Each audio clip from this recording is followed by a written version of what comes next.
আমি আব্দুল রহিম। আব্দুল রহিম মাঠের পরে তুমি কত সবাই 500 দিলা 500 দিলাম। একটা দাবি আছে আমরা এটা ছবি উঠাম।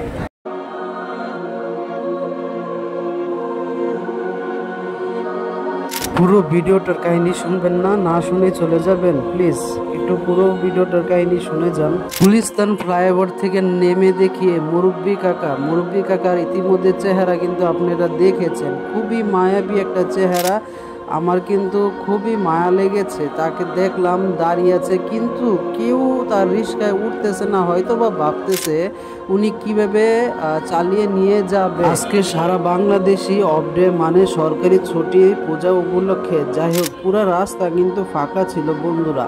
গুলিস্তান থেকে বাবুবাজার ব্রিজে নিচে যাব গার্ডের সামনে, এইখান থেকে কিন্তু সর্বোচ্চ 10 মিনিটের রাস্তা, ক্লিয়ার রাস্তা। যাই হোক, এই 10 মিনিটের রাস্তা কিন্তু আমার কাকু 1.5 ঘন্টা লাগিয়েছে। তাতে কিন্তু আমার খুব দুঃখ নেই, কারণ আমিও ধীরে ধীরে তার চালানো দেখছি আর কিছু কিছু কথা ভাবতেছি। যা ভাবতেছি এটা আপনাদের কাছে নাই বলি। যাই হোক, বলে আমার কষ্টটা আপনাদের কাছে শেয়ার করতে চাই না, আমি তার কষ্টটা আপনাদের কাছে শেয়ার করতে চাই।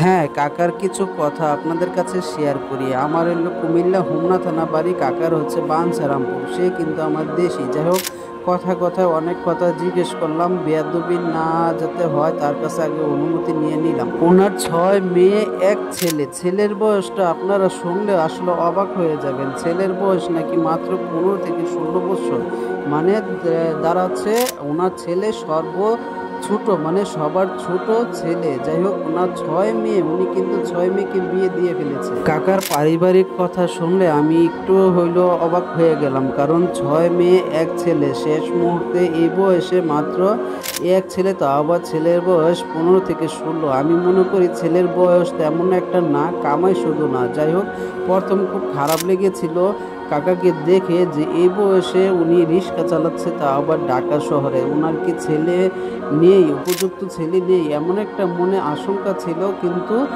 তার কথা শুনে বুঝতে পারলাম যে ওনার 6 মেয়ে 1 ছেলে, যেহেতু তা আবার ছেলে সবার ছোট, 15 থেকে 16 বছর। তাই একটু মনটাকে বোঝালাম না, হয়তো বা ভাগ্যের পরিস্থিতিতে কাকা এই পর্যায়ে এখন বর্তমানে আছে। আসলে কথা বলতে বলতে কাকার সাথে অনেক কথা বলেছি, অনেক কথা শেয়ার করেছি, কিন্তু সেই সব কথাগুলো আপনাদের মাঝে যদি তুলে ধরি এই ভিডিও শেষ হবে না। যাই হোক বন্ধুরা, আপনাদের কাছে আমার একটাই অনুরোধ থাকবে, দেখেন আমি কিন্তু প্রায়ই মাঝে মধ্যে আমি বলে থাকি, এর আগে আমি একটা ভিডিও আপলোড দিয়েছি।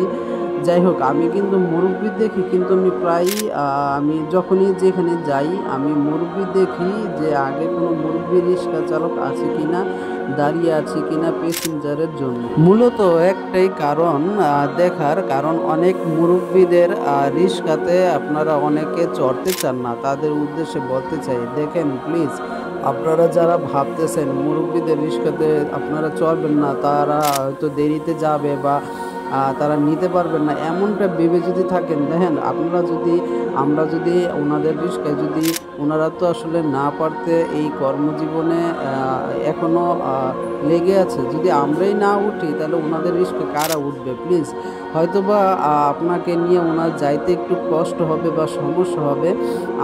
আমি মনে করি যে আমার যতটুকু সামর্থ্য অনুযায়ী তাদেরকে একটু আমরা সহযোগিতা করি, যেহেতু উনি পরিশ্রম করে খাচ্ছে। পরিশ্রম সহযোগিতা বলতে সাহায্য এটা না, পরিশ্রম করে যেহেতু নিয়ে যাচ্ছে, এই জন্য আপনারা আমরা সবাই মিলে একটু হেল্প করতে পারি। শেষ মুহূর্তে কি বলে কাকু একটু শুনুন সবাই। 500 দিলা 500 দিব, আর দেখে বিমারি নাই, 500 দিলাম। একটা দাবি আছে, আমরা এটা ছবি উঠাম। আমি আব্দুল রহিম। আব্দুল রহিম, যাক আলহামদুলিল্লাহ, আব্দুল রহিম কাকারে 500 টাকা দিয়ে যান, আমরা খুশি থাকি। আমার একটু মাথা দিয়ে দোয়া করে দেন, মাথা দিয়ে দেন, পরে তুমি ভালো দেখে